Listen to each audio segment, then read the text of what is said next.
Friends, Chaitan అలాగే సియా ఇద్దరు కలిసి కేతన్ని చంపేశారు, అవునా? అయితే కేతన్ని చంపేసిన తర్వాత వాళ్ళకి అంటే వాళ్ళు ఏదో మేము కేసు నుంచి తప్పించుకున్నాము అని చెప్పేసి అనుకున్నారు, కానీ పోలీసులకి మాత్రం వీళ్ళ కేసు తవ్వుతున్న కొద్దీ బయటికి షాకింగ్ నిజాలు వస్తూనే ఉన్నాయి.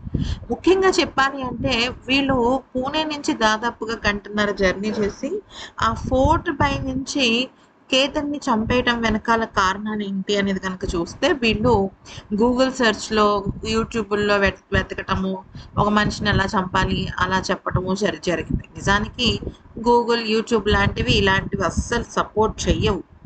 వాళ్ళు ఇమీడియట్గా ఇది అసలు ఈ కంటెంట్ కరెక్ట్ కాదని వాళ్ళు మనకి వార్నింగ్ ఇస్తారు అలాంటి వెతికితే.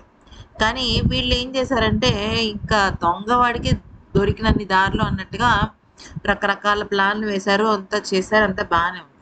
అయితే విషయంలోకి వచ్చినట్టయితే పోలీసులకి కొత్త అనుమానాలు వచ్చాయి. అంటే అంత పైనుంచి వాళ్ళు తోసేశారు కదా. సో ఈ కేతన్ వీక్ అయిపోవడానికి ఏదైనా మత్తు మంది ఇచ్చారా, లేదంటే మత్తు మంది వేసిన కర్చీఫ్ని ముక్కు దగ్గర పెట్టారా, లేదంటే అతన్ని తల మీద కానీ లేదా ఇంకెక్కడైనా బలంగా కొట్టి తోసేశారా, ఇటువంటి చాలా విషయాలు డౌట్లు వచ్చాయి. సో వాళ్ళు ఏం చేశారంటే పోస్ట్ మార్టం పంపిస్తే వాళ్ళకి తెలిసి వచ్చిన నిజాలు ఏంటి అంటే ఈ అబ్బాయిని ఫస్ట్ బలవంతంగా తోయడం అయితే జరిగింది. తోసినప్పుడు ఈ అబ్బాయి చేతిని పట్టుకొని తన ప్రాణాల కోసం పెనుగులాడాడు అనమాట.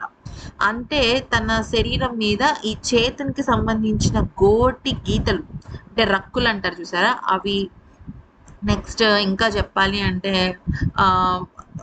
తను కాపాడుకోవడం కోసం తన టీ షర్ట్ని పట్టుకున్నట్టు, తన హుడ్డీని పట్టుకున్నట్టు ఇవన్నీ కూడా బయటపడ్డాయి అనమాట.